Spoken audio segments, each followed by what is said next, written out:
hablar de asuntos de logística y estrategias y dejar de lado la palabra. Así es que vamos a meditar un ratito en la palabra y después vamos a tomar tiempo para hablar de lo que vamos a hacer como iglesia de cara al compromiso que tenemos con nuestro edificio, con el cambio que tenemos que hacer. Y quiero que hablemos de este tema, llamados a vencer. Vamos a hablar de este tema, llamados a vencer. Esto tiene que ver con el llamamiento que Dios hace.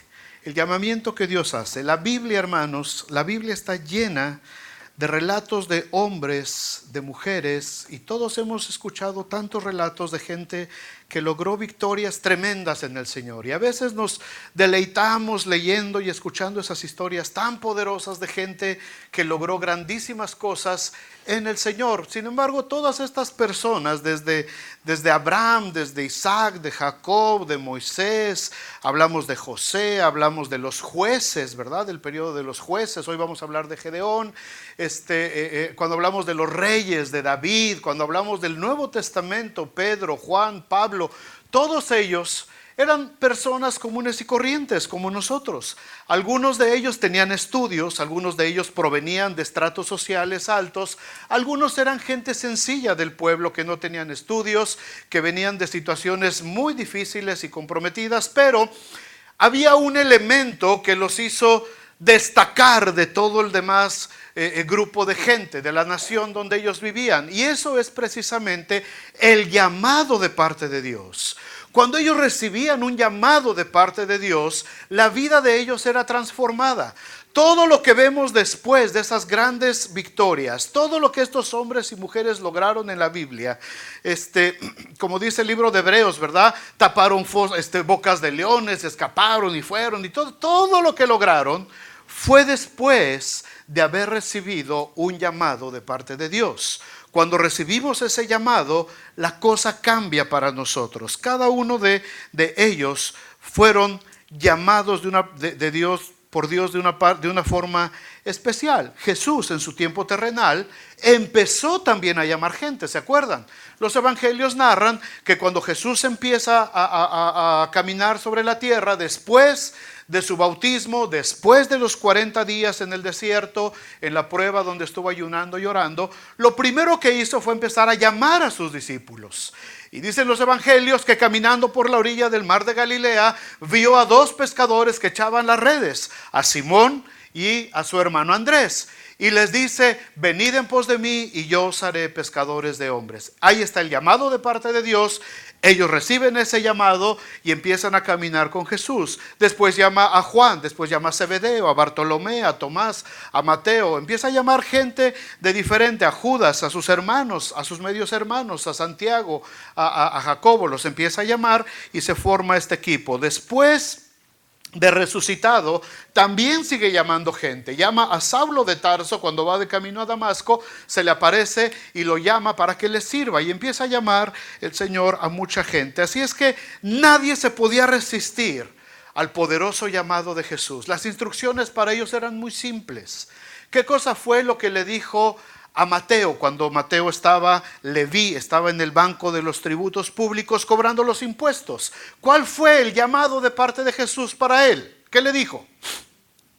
¿Se acuerdan? Sígueme. Una sola palabra. Dice que lo vio ahí y le dijo: sígueme. Y después veía otro y le decía: sígueme. Y solamente una palabra hacía el cambio para que esta gente cambiara completamente su mentalidad y empezara a servir y empezara a buscar a servir al Señor. Cuando el Señor empieza a llamar gente, hermanos, es porque Él necesita que nosotros nos involucremos en la obra de Dios. Y Dios sigue llamando gente todos los días. Después de 2000 años en este tiempo, el Señor nos sigue llamando. Y muchos dicen: bueno, pues al pastor sí lo llamó porque pues él es el pastorcito y él tiene que... No. El Señor llama a todos. No quiere decir que tienes que estar detrás de un púlpito, pero Dios nos llama a todos a realizar una obra. Todos los que hemos sido salvados, todos los que hemos gustado de la salvación de Dios, tenemos un compromiso de servicio con Dios. ¿Para qué nos salvó el Señor? para estar esperando ahí debajo de nuestra palmera a que el Señor venga otra vez por nosotros. No, nos llamó con un propósito de ir y predicar el Evangelio. Ahora, ¿cómo funciona este llamado de parte de Dios? Vamos al libro de Jueces. Déjenme darles brevemente cómo funciona este llamado. Jueces capítulo 6. Se narra una situación desesperada en ese capítulo para la nación de Israel. Es tiempo de guerra, la paz se ha ido lejos de la nación de Israel, y esta nación está subyugada en su propia tierra, en sus propios dominios, por una nación llamada los madianitas. La gente de la región de Madián los tienen subyugados ahí y están desesperados, se tienen que esconder, tienen miedo, están atemorizados. Y en medio de ese temor, en medio de esa incertidumbre, Dios se acuerda de su pueblo y va a la casa de un hombre llamado Joás, que tiene un hijo que se llama Gedeón. Y Gedeón lo encuentra el ángel de Jehová escondiendo el grano en cuevas, porque dice, cuando vienen los madianitas nos roban todo. Tenía temor, era un hombre muy temeroso Gedeón, y él va y estaba escondiendo ahí cuando el ángel de Jehová, lo encuentra en ese momento. Jueces 6:15, y ahí viene cuando el Señor le llama, viene inmediatamente la primera característica del llamado. ¿Qué es lo que pasa cuando Dios nos llama? Inmediatamente ponemos un pretexto. Inmediatamente viene el pretexto. Entonces le respondió Gedeón: Señor mío, ¿con qué salvaré yo a Israel? He aquí que mi familia es pobre en Manasés y yo el menor de la casa de mi padre. Igual que Gedeón, hermano, nosotros somos buenos para poner pretextos. ¿Quién se quiere involucrar? Yo quisiera, pero no, fíjate que no, es que yo tengo acá, no puedo. Y somos buenos para los pretextos. Cuando Dios empieza a llamar, hermanos, el elemento humano empieza a luchar ahí. ¿Se acuerdan del joven rico cuando Jesús lo llama? Le dice, deja todo y sígueme. Y dice que el muchacho se fue triste por no poder seguir a Jesús, porque le pesaron más sus riquezas, todo lo que tenía, y no quiso seguir a Jesús, ¿verdad? Hay gente que se excusa, como Jacob: he estado huyendo toda mi vida, soy pobre, no soy nadie, no tengo nada, mira, aquel está sin hacer nada, mejor llámalo a él, llévate a aquel otro. ¿Cuál es el pretexto que nosotros ponemos para no servir al Señor? ¿Cuál es el pretexto que hemos estado poniendo para no servir al Señor? Es que yo no tengo estudio, Señor. Es que yo no sé hablar. Y mira Moisés, era tartamudo. Hasta ahorita aquí yo no tengo ningún tartamudo que yo conozca. Pero Moisés era tartamudo y mira todo lo que logró por el Señor, ¿verdad? Y todos ponemos un montón de pretextos, pero tenemos que entender que Dios no negocia. Dios llama. ¿Ok? Dígalo conmigo. Dios no negocia, Dios llama. Cuando Dios habla, Él no se pone a discutir si puedes o si no puedes. Cuando Dios te llama, es porque Dios ya vio algo en ti que va a hacer que funcione lo que Dios quiere hacer para su reino. Dios siempre llama. Le dice el versículo 16 de Jueces 6. Jehová le dijo: ciertamente yo estaré contigo y derrotarás a los madianitas como a un solo hombre. Cuando Dios habla, hermanos, le obedecemos. Gedeón puso sus pretextos, pero no veo yo en este relato ni ningún otro que Dios se haya puesto a negociar con él. Dios no se pudo decir: a ver, Gedeón, dices que eres de Manasés, ¿verdad? Manasés, hijo, no, si los de Manasés están bien amolados, mano. Bueno, y de Manasés, ¿qué más tienes tú? No, pues aparte de ser de Manasés, soy de los más pobres de Manasés. Hijo, mano, está muy amolado, déjame ver qué puedo hacer por ti. O sea, Dios no se puso a negociar con Gedeón.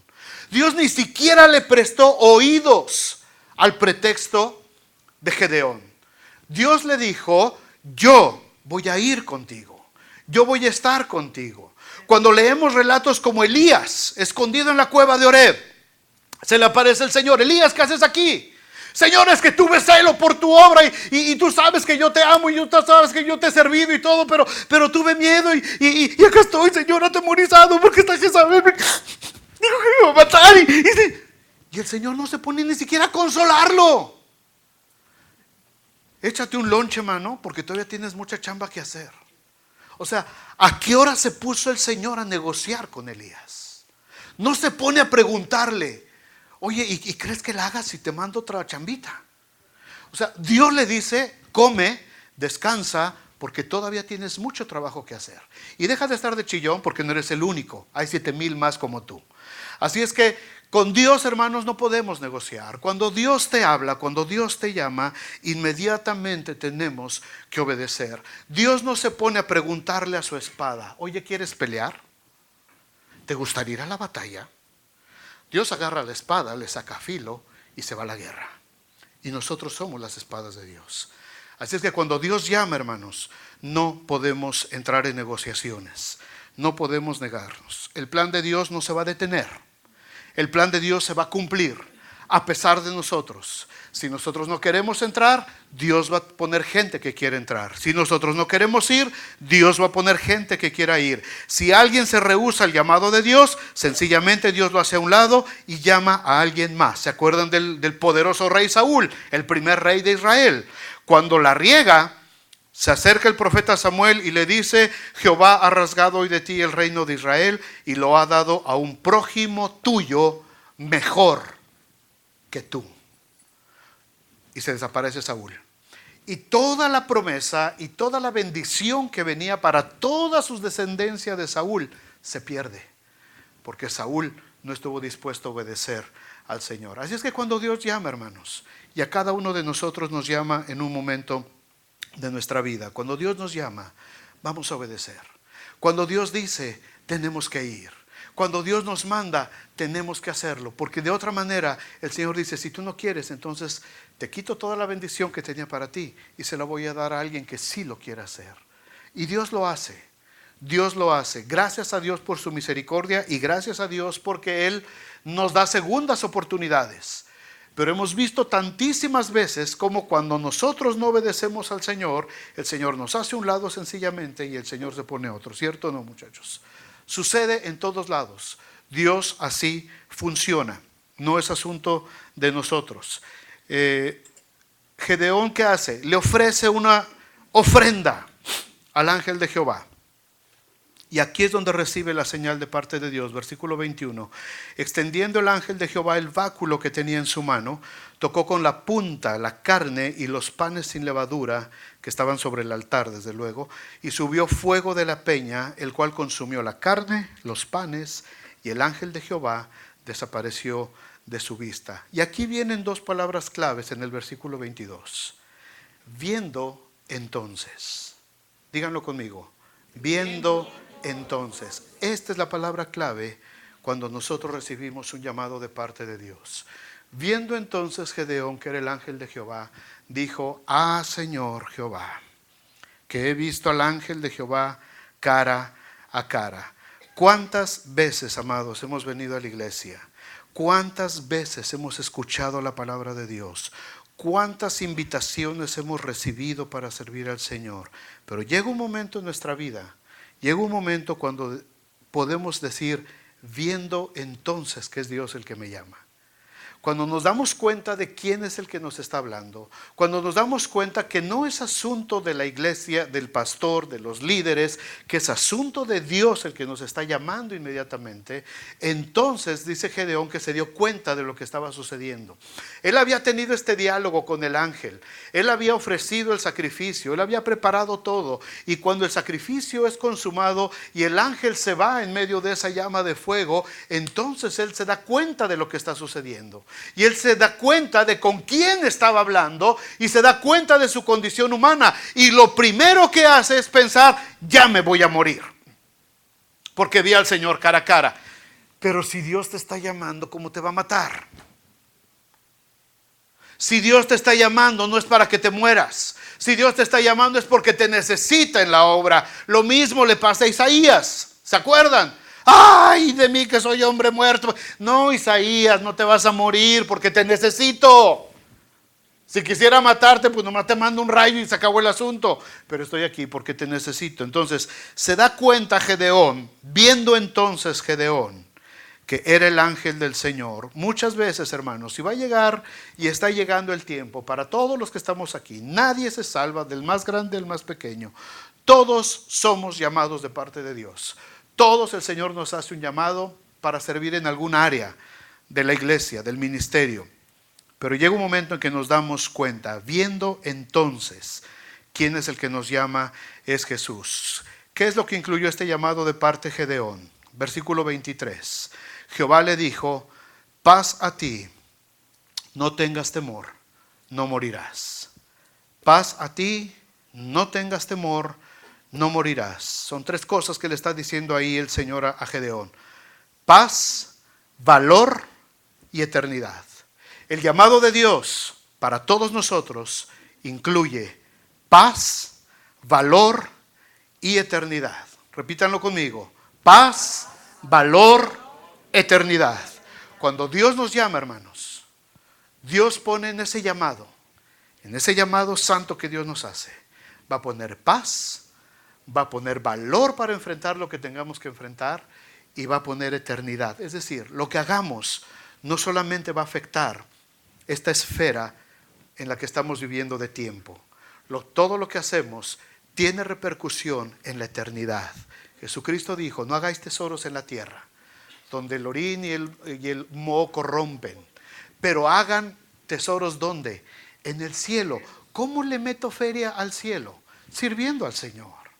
¿Cómo hago tesoros en el cielo? Sirviendo al Señor cada vez. ¿Cómo sirvo al Señor? Sirviendo a su iglesia, sirviendo a la gente, sirviendo al necesitado, llevándole palabra de aliento al que lo necesita. De esa manera yo estoy invirtiendo en lo eterno. Y el llamado de Dios incluye paz en medio de la tormenta, incluye temor aún en las situaciones más difíciles e incluye eternidad. Para toda la eternidad en la que vamos a estar. Estas mismas características están en el llamado de Jesucristo, que hizo desde el tiempo en que Él estuvo caminando en la tierra hasta el día de hoy. Número 1, paz. Juan 14, 27. La paz os dejo, mi paz os doy. Yo no os la doy como el mundo la da. No se turbe vuestro corazón ni tenga miedo. Cuando Dios nos llama con paz. Cuando respondemos al llamado de Dios, nos inunda una paz que no se puede explicar. Es una paz que si se la dices a la gente, no te la creen. Cuando yo acepté el llamado de parte de Dios para servirle en el ministerio hace 25 años, y dejé mi profesión, dejé mi negocio, dejé todo lo que tenía, mis hermanos, mi familia cercana, que eran supuestamente igual de cristianos y entregados conmigo, me empezó a llover. Pero ¿cómo se te ocurre renunciar al trabajo? Tienes esposa, tienes 2 hijas, ¿qué vas a hacer? ¿De qué vas a vivir? ¿Te vas a morir de hambre? ¿Cómo se te ocurre? ¿Estás loco? Y en medio de toda esa avalancha y eran cristianos, es gente de la iglesia, líderes de la iglesia. Y en medio de toda esa avalancha, hermanos, yo tenía paz. Yo sentía paz en mi corazón. Le decía a Rocío, ¿cómo ves? Vamos. Y me decía, sí. Y las niñas chiquitas. Y llegaron momentos difíciles en los que no teníamos ni para la combi, no teníamos ni para comer. Sí, pero el domingo predicando bien mono acá. Y salíamos y esperando a ver si caía algo para ir a comprar algo de comer. Pero en medio de todo eso, hermanos, había paz en nuestro corazón. Había paz. Dice un himno antiguo, a ver si lo rescatamos un día de estos, Benji. Paz, paz, cuán dulce paz. ¿Se acuerdan? Dice, en el fondo de mi alma una dulce quietud se difunde embargando mi ser. Una paz infinita que solo podrán los amados de Dios comprender. La gente no entiende esta paz. La gente no entiende cuando aún en medio de las tribulaciones hay paz. Cuando Dios llama, hermanos, cuando Dios nos hace una invitación a servirle, Él pone paz en medio de todas las circunstancias, a pesar de que la gente no pueda sentir esa paz. Solamente los que han sido lavados en la sangre del Cordero de Dios y cuyos pecados han sido perdonados pueden experimentar este tipo de paz, de quietud. Paz no es ausencia de problemas. Paz no es ausencia de temor. Paz no es ausencia de guerra. Paz es confianza en aquel que nos llamó, aun cuando las situaciones sean difíciles aquí. Segundo lugar, valor. El llamado de Jesús también produce en nosotros valor. Mateo 14:27. Pero enseguida Jesús les habló diciendo: tened ánimo, yo soy, no temáis. Las olas se levantaban en medio de ese mar agitado. Dice la Biblia, el relato de Mateo 14, que el viento era contrario. Los discípulos en esa barca estaban luchando contra ese viento. Y de pronto ven lo que parece ser un fantasma y empiezan a gritar de miedo. Ahora, puedes poner en tu mente esta escena. Yo no sé si alguno de ustedes ha estado en medio de un mar picado. Si alguien es de Veracruz, de por ahí, de la costa de por ahí, o de Acapulquito ahí. La Delia. Es bonito el mar, es bonito el mar. Pero el mar de noche, oscuro, y picadito el mar, haya masita. Se siente feo, se siente feo. Es una sensación así media de, porque dices, ¿y a dónde me aviento? ¿Para dónde corro? O sea, no hay para dónde. No hay para dónde. En un crucero que fuimos en nuestros 25 años de casados, de regreso, nos tocó, y es un barcote que ese no lo mueves con nada, es un edificiazo esa cosa, pero se venía así en el ingrato barco, y nomás nos asomábamos por la ventanita del cuarto, ¡ay! Se veían así las olotas que se levantaban, se siente regacho. Ahora, estos amiguitos estaban en medio de esa barca, una barquita sencilla, de remitos nada más, y estaban ahí arriba en medio de ese viento, y todavía por si fuera poco, ven lo que parece ser un fantasma. Imagínate el miedo. Yo creo que cualquiera de nosotros se desmaya ahí del miedo. ¿Es válido tener miedo? Claro que sí. Pero en ese momento, cuando Dios habla y Jesús ya los había llamado a estos hombres, y en ese momento les dice: hey, tranquilos, soy yo. No tengan miedo, yo estoy con ustedes. Aquí estoy yo. Y enseguida dice que le dijo: Pedro, Señor, si eres tú, manda que yo vaya. Y viene toda la historia de Pedro ahogándose y el Señor lo levanta. Pero el punto aquí es que cuando Dios te llama, Dios te pone paz en tu corazón, pero también te pone valor para hacer las cosas que antes no te atrevías a hacer. Cosas que antes ni siquiera te imaginabas hacer, las empiezas a hacer porque Dios te llama. Yo les he platicado la historia. Yo era el hombre más tímido del mundo, el muchacho más tímido del mundo. Yo no me atreví a hablarles ni siquiera a las muchachas, mucho menos a pararme delante de gente a hablar. Yo era lo más tímido hasta los 14, 15 años, 16, y que aparece la Rosy. Y dije, pues ahora es cuando, chile verde, le has de dar sabor al caldo. Dije, si no es ahora, ya no la hice. Entonces tuve que vencer ese miedo para poder hablar con ella y para poder lucirme, ¿no? Delante, para que me viera. Pues, ¿cómo le hago para que me vea la chava?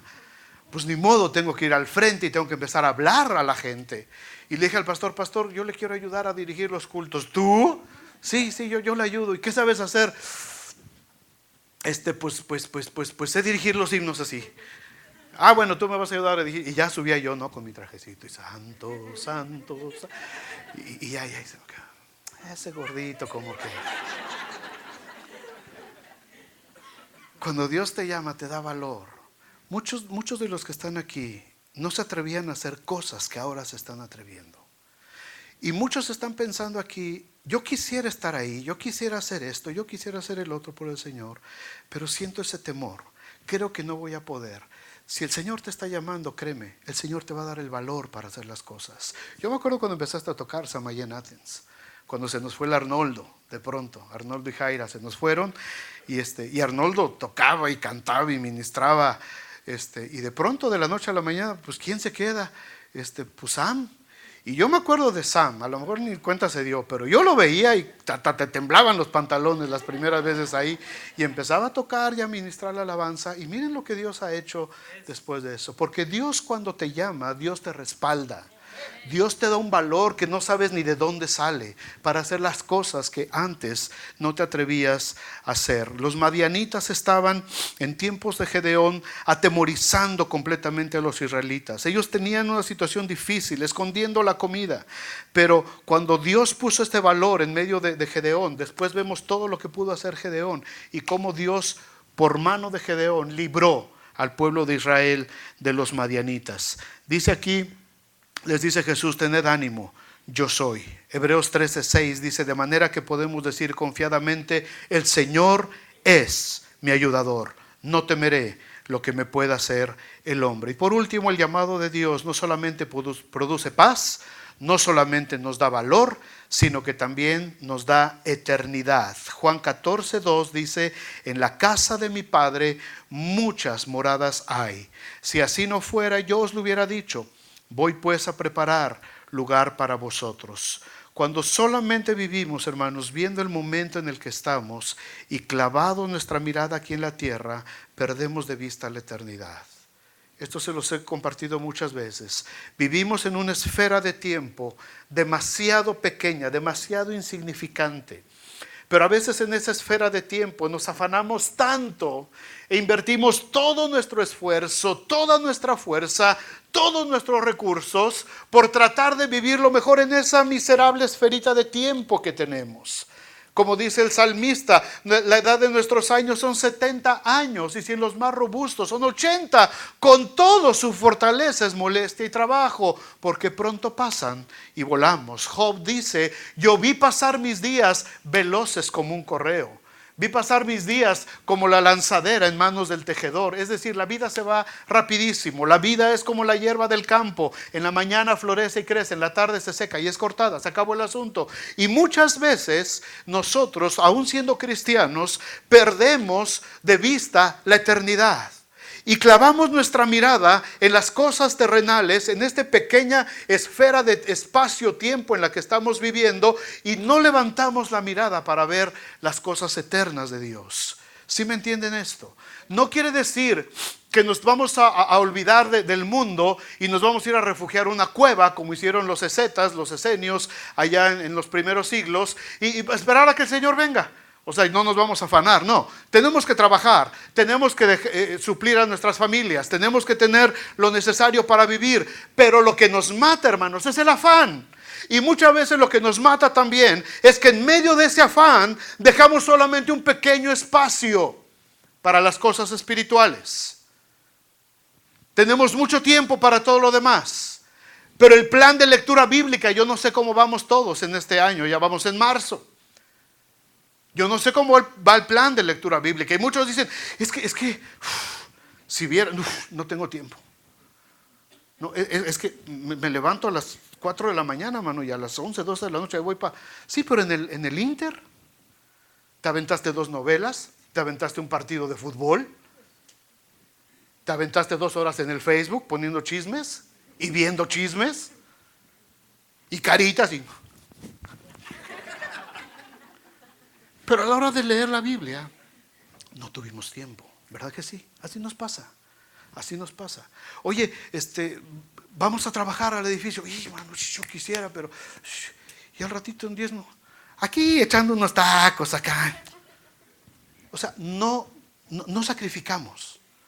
No sacrificamos por lo eterno. Nos clavamos en lo que está sucediendo aquí en la tierra. Nos clavamos en los placeres, en lo que el mundo nos da, en nuestros afanes, y perdemos de vista la eternidad. Eclesiastés 3:11, me encanta este versículo, es de mis favoritos en la Biblia. Todo lo hizo hermoso en su tiempo. Todas las cosas tienen un tiempo. El trabajar, el servir, el amar, todo tiene un tiempo. Todo lo hizo hermoso en su tiempo. Pero fíjate lo que dice después: y ha puesto eternidad en el corazón de ellos, sin que el hombre pueda entender cómo funciona esto. O sea, la eternidad está ahí. Una vez que este mundo para nosotros termine, una vez que el ciclo de vida de nuestro organismo termine sus funciones, la vida no se termina ahí. La vida apenas va a empezar. La vida eterna apenas va a empezar. Y nosotros tenemos que estar listos para esa vida eterna. Pero hasta ahorita, Muchas veces estamos solamente abonándole a la tumba. Todo lo que estamos haciendo es abonándole a la tumba. Porque cuando nos vayamos a la tumba, hermanos, todo se queda aquí. Nada nos vamos a llevar y empieza la eternidad.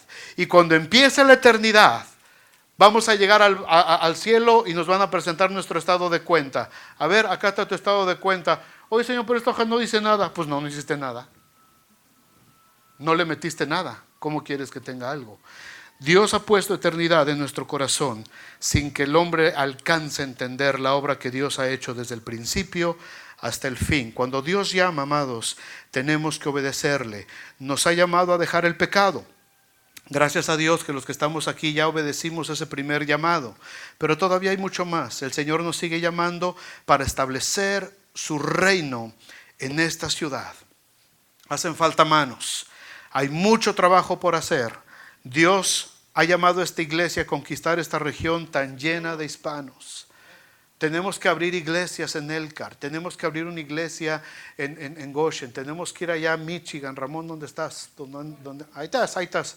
Tenemos que ir a abrir iglesias a Michigan, tenemos que ir a abrir una iglesia a La Porte, tenemos que ir a abrir una iglesia ahí en Millbury, ahí cerquita, para que me queden cerca los pais. Ahí tenemos que ir a abrir una iglesia. Hay muchos lugares. A donde quiera que vayas hay hispanos, mano. Nomás le rascas y te das cuenta, salen hispanos por todos lados. Tenemos demasiado trabajo que hacer. Hay mucho trabajo por delante, hermanos. Muchas familias que restaurar, muchos jóvenes que rescatar, muchos niños que encaminar en la palabra de Dios. Pero debemos de escuchar este llamado que el Señor está haciendo a cada uno. De diferente manera, cada uno según sus dones y ministerios. Algunos el Señor va a llamar a servir tiempo completo. Otros van a empezar a obedecer primero con sus familias y después el Señor les irá diciendo dónde tienen que llamar. No sé cuántos están dispuestos a responder al llamado de Dios en sus vidas hoy, pero el Señor dice, como le dijo a Gedeón, paz a ti, no temas, no morirás. El llamado de Dios nos va a dar paz, nos va a dar valor y nos va a poner en un concepto de eternidad que todavía no alcanzamos a comprender. Vamos a orar, vamos a darle gracias a Dios. Vamos a darle gracias a Dios y quiero que cierren sus ojos y oremos, porque como iglesia, y ahorita vamos a hablar de esto en los minutos que nos quedan, pero como iglesia vamos a dar otro paso, hermanos, y es muy importante que así como hemos ido avanzando juntos, sigamos en la siguiente etapa que el Señor nos tiene preparada. No va a ser fácil. Vamos a tener incomodidades, vamos a tener mucho trabajo, vamos a tener que seguir levantando muchos fondos para terminar la obra que ya empezamos. Pero si somos obedientes al llamado que Dios nos ha hecho, el Señor de los cielos, Él nos prosperará. Y nosotros sus siervos nos levantaremos y edificaremos. ¿Un edificio? No. Edificaremos una iglesia. Edificaremos el reino de Dios. Edificaremos un reino espiritual compuesto de gente, de hombres y de mujeres lavados en la sangre del Cordero. El edificio solamente es un medio. Ese no es nuestro fin. No estamos para que el fin sea gloriarnos de lo que tenemos. Como cuando los discípulos se gloriaban del templo y le decían al Señor, mira Señor qué bonito, y mira las piedras, y mira la cantera, y mira lo que hicimos acá, y mira lo que pusimos. Y dice el Señor, esto se va a caer, pero la palabra de Dios permanece para siempre. El edificio es un medio, es algo que necesitamos solamente, pero lo importante al acudir al llamado de Dios es poder salvar a tanta gente que lo necesita, tanta gente que está padeciendo, tantas familias que ustedes mismos conocen en estos lugares que están pasando situaciones difíciles, jovencitos que están pasando situaciones difíciles, señoritas pensando en el suicidio. Esta semana leí una estadística espantosa. El índice de suicidio, hermanos, está aumentando de una manera alarmante. Todo el mundo está ahorita clavado con que las drogas, con que la homosexualidad, pero el suicidio se está empezando a levantar en medio como otro gigante poderoso al que hay que ir a vencer. Las señoritas sobre todo están perdiendo su identidad, se sienten nada, se sienten vacías, se sienten usadas, se sienten con una autoestima hasta los suelos, y está empezando a crecer una tasa impresionante de suicidios alrededor de todo el mundo. No lo podemos permitir. La iglesia de Dios se tiene que levantar. No nos vamos a esconder de los madianitas. Dios tiene que levantar gente de aquí. Dios tiene que levantar a todos aquí. No es asunto del pastor, no es asunto de unos cuantos líderes, es asunto de una iglesia, es asunto de una comunidad que se compromete con el Señor que nos está llamando. Pónganse de pie, por favor. Vamos a orar. Vamos a orar. Vamos a orar. El Señor está llamando y el Señor está diciendo, igual que a Gedeón: ve, porque con esta tu fuerza vas a salvar a la nación. Y de la misma manera como Jesús llamó a sus discípulos y les dijo: sígueme, a partir de hoy serás pescador de hombres. El Señor quiere llamar hoy a muchos de ustedes. El Señor está llamando a muchos de ustedes. Y algunos se han resistido a ese llamado para servir al Señor en algún área. Quizás empezar con sus familias, en el seno de la casa, en la familia. La Biblia dice: si escuchas hoy la voz del Señor, no endurezcas tu corazón. No endurezcas tu corazón. Creo que este tiempo, la próxima semana vamos a estar ocupados con otros visitantes, pero creo que este tiempo, en este momento, sería hermoso y sería un buen tiempo para renovar nuestros votos delante de Dios. Los que ya están sirviendo, líderes, maestros, los que están trabajando ya en varios departamentos, y los que todavía no se involucran, yo creo que es un buen tiempo para que nos presentemos delante de Dios y decirle: Señor, aquí estoy. Aquí estoy, con mis temores, con mis dudas, con mis tribulaciones, pero aquí estoy. Aquí estoy, Señor. Si tú puedes poner paz en medio de mi situación, si tú me puedes dar el valor para enfrentar lo que nunca he podido enfrentar, y si tú pones en mi corazón esa eternidad de la que has hablado, aquí estoy y me quiero entregar a ti. Si quieres renovar este compromiso con Dios, ven aquí al frente. Si quieres estar aquí enfrente de pie, si quieres doblar tus rodillas, vamos a dejar un tiempo. Vamos a dejar un tiempo y vamos a orar mientras los muchachos nos ministran. Y le voy a pedir a los muchachos que vienen, ellos son ministros de Dios también, están sirviendo al Señor. Vamos a orar por la iglesia. Gracias, Señor. Gracias, Padre. Gracias, Señor. En tu presencia. Gracias, Señor.